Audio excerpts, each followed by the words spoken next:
வாருங்கள் நேயர்களே, ரூபாய் மதிப்பு சரிவு குறித்தான விவாதம் தொடர்கிறது. சார், இப்போ சார் நாகேஸ்வரன் சார், உங்ககிட்டே தான் மறுபடியும் கேட்குறேன்.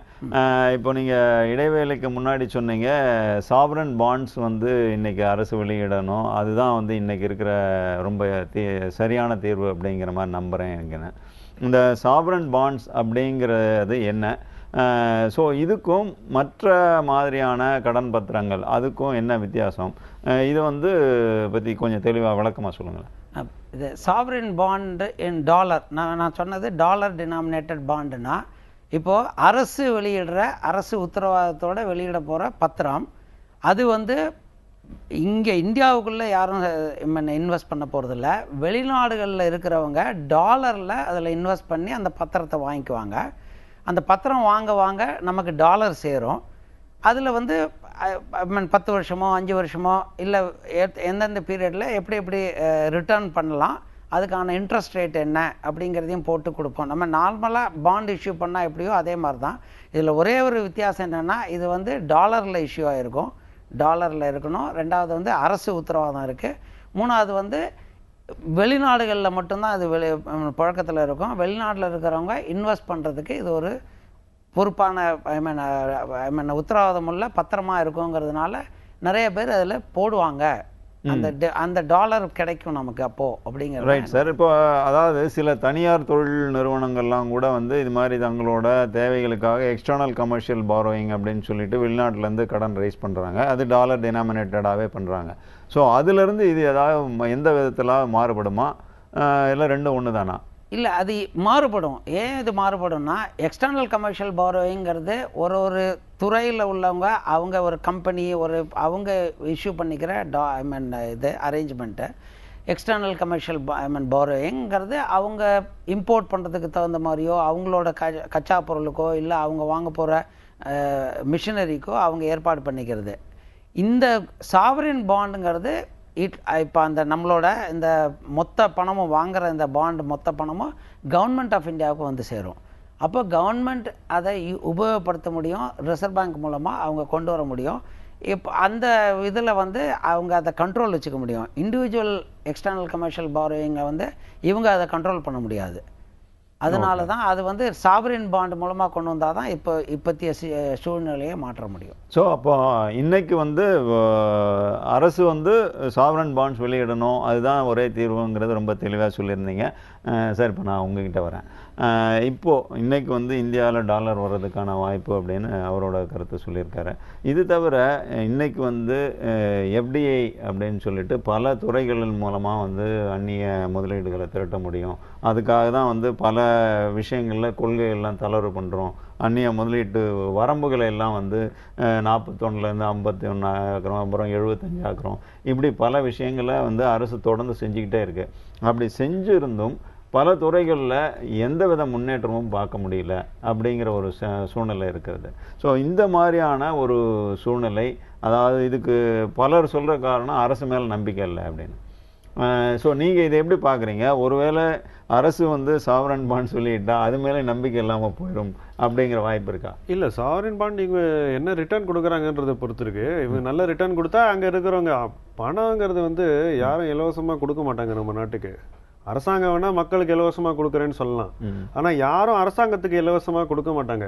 அவங்க கொடுக்குற பணத்துக்கு மதிப்பு என்ன, வட்டி விகிதாச்சாரம் என்ன கிடைக்குது, அவங்களுக்கு என்ன ரிட்டர்ன் கிடைக்குது, இது இங்கே போடாமல் இன்னொரு நாட்டில் போட்டால் என்ன கிடைக்கும் அப்படின்ற கணக்கு பார்த்து தான் வரும். மணி வில் பி ஆப்பர்ச்சுனிஸ்டிக், அதில் வந்து எந்த சந்தேகமும் கிடையாது. இவங்க நல்ல வட்டி விகிதம் கொடுத்தா பணம் கிடைக்கும், அதில் பிரச்சனை இல்லை. எஃப்டிஐ பற்றி நான் சொல்கிறேன். எஃப்டிஐங்கிறது வந்து முடிவு, கொள்கை முடிவுங்கிறது ஒரு விதை மாதிரி. நாளைக்கு காலையில் எனக்கு வந்து பொருள் வேணும்னாக்கா இன்னைக்கு விதைச்சா நாளைக்கு வராது. அதனால் வந்து அரசாங்கத்தின் மீது உள்ள நம்பிக்கையை வந்து அளவிடுறதுக்கு இது சரியான அளவீடு இல்லைன்னு நான் நினைக்கிறேன். ஏன்னா நீங்கள் எஃப்டிஐ மாற்றங்கள் கொண்டு வந்து ஓரிரு வாரங்கள் ஆகிறது, அல்லது 3-4 வாரங்கள் ஆகிறது ஒரு துறையாக வந்துட்டுருக்கு. அதுக்கு ஒரு முறை இருக்கிறது. இப்போ வந்து டெலிகாம் உங்கள் பிராட்காஸ்ட் சம்மந்தப்பட்ட துறை எடுத்துக்கிட்டிங்கன்னா டிஆர்ஏ முதல்ல அதுக்கு வந்து அவங்க வந்து ஆலோசனை கொடுக்கணும், இப்படி செய்யலான்னு சொல்லணும். அது அரசாங்கத்துக்கு போகும். அரசாங்கத்தில் பல கட்டங்களை தாண்டி தான் அது ஒரு முடிவாக வரும். அது முடிவுக்கு கொண்டு வந்த பிறகு அந்த துறை சார்ந்த நிறுவனங்கள் வந்து முதலீட்டாளர்கிட்ட போய் பேசணும். அதற்கு அவங்க மன ரீதியாக ரெடியாக இருக்கணும். ஏன்னா தனியார் தான் வந்து பணத்தை திரட்ட போகிறாங்க. ஆக அரசாங்க முடிவுக்கு எடுத்தாலும் எஃப்டிஐல வந்து பணத்தை வந்து கொண்டு வர வேண்டியது தனியார். அந்த தனியார் இந்த நிறுவனங்களுடைய நிர்வாகம் எப்படி நடக்குது, அது வந்து வெளிநாட்டு முதலீட்டாளர்களுக்கு நம்பிக்கையை கொடுக்குதா, அவங்களுடைய வாய்ப்புகள் எப்படி இருக்கு, இதையெல்லாம் பார்த்து தான் வந்து துறை சார்ந்த பணம் வருங்கிறது ஒரு இது. முக்கியமாக முதலீடு சம்மந்தப்பட்டமாக நான் ஒன்று சொல்ல விரும்புகிறேன். இந்தியாவில் வந்து எப்போதுமே தேவை முதல்ல ஏற்படுத்திக்கிறோம், முதலீடு தேவைக்கு பின்னால் தான் வருது.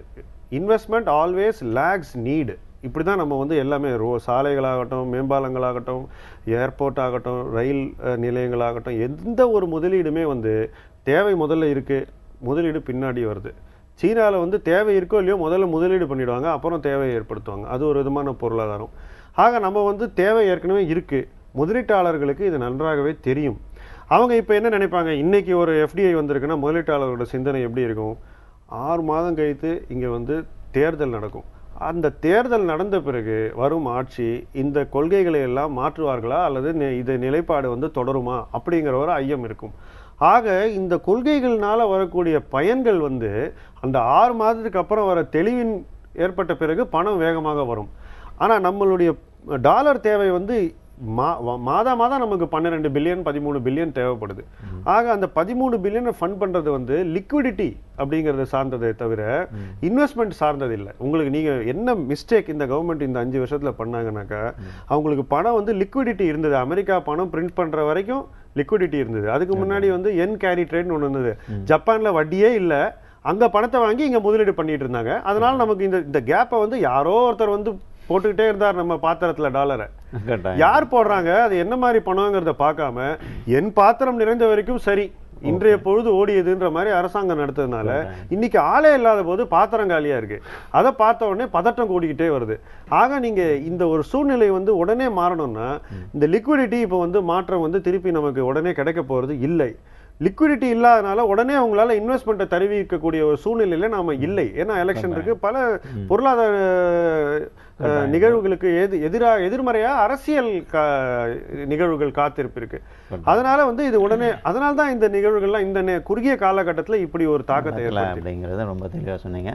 கடைசியாக சார், நமக்கு நேரமின்மை காரணமால இன்னைக்கு இந்த கௌஷிக் பாசு சொல்லியிருக்காரு, நான் வந்து இந்தியாவில் இருந்தது இந்தியாவை பார்த்த போது அது தெரிஞ்ச தோற்றம், கொடுத்த தோற்றத்தை விட வெளியில் போயிட்டு இப்போ அவர் பொருளாதார ஆலோசகராக இருந்த வெளியே போனதுக்கப்புறம் இந்தியாவை பார்க்கும்போது அது வந்து கொஞ்சம் வலுவானதாக தெரியுது அப்படின்னு சொல்கிறாரு. எந்த அடிப்படையில் அவர் அப்படி சொல்கிறாரு, அதை பற்றி சுருக்கமாக? அவ்வாறு கூறுவதற்கு காரணம் என்னவென்றால், இப்பொழுது உடைய அந்த தாராளமயமாக்கல் மற்ற கொள்கைகளால் இந்தியாவுடைய சந்தை வந்து ஒரு பெரிய சந்தையாக உலகத்தில் பார்க்கப்படுது. ஏன்னா அதுக்கு முன்னால் வந்து இந்த தாராளமயம் இல்லாதனால இது வந்து வெளியே தெரியாமல் இருந்துச்சு. அதனால் வந்து அந்த ஒரு சூழ்நிலையை இந்தியா பயன்படுத்திக்கிட்டு தான் இந்த அளவுக்கு வந்திருக்குங்கிறது என்னுடைய கருத்து. ஆனாலுமே கூட ஜனநாயக அமைப்பில் வந்து இந்த பொருளாதார கொள்கைகளும் அரசியல் கொள்கைகளும் ஒன்றுக்கு ஒன்று எதிராக இருக்குது. ஏன்னா பொருளாதார கொள்கைகள் நீங்கள் பார்த்தீங்கன்னா என்னென்ன செய்யணுமோ அதை செஞ்சால் அப்போ இருக்கிற கட்சி அன்பாப்புலர் ஆகிரும், அடுத்த தடவை எலெக்ஷனில் வின் பண்ண முடியாது, இப்படிங்கிற ஒரு சூழ்நிலை. அதனால் அவங்க சில ஸ்ட்ராங் டிசிஷன்ஸை போஸ்ட்போன் பண்ணிக்கிட்டே இருக்கிறாங்க. அவங்க அந்த ஸ்ட்ராங் டிசிஷனை போஸ்ட்போன் பண்ணிக்கிட்டு இருக்கும்போதும் எதிர்கட்சி ஒரு காரணத்தை சொல்லி அவங்கள அட்டாக் பண்ணுவாங்க.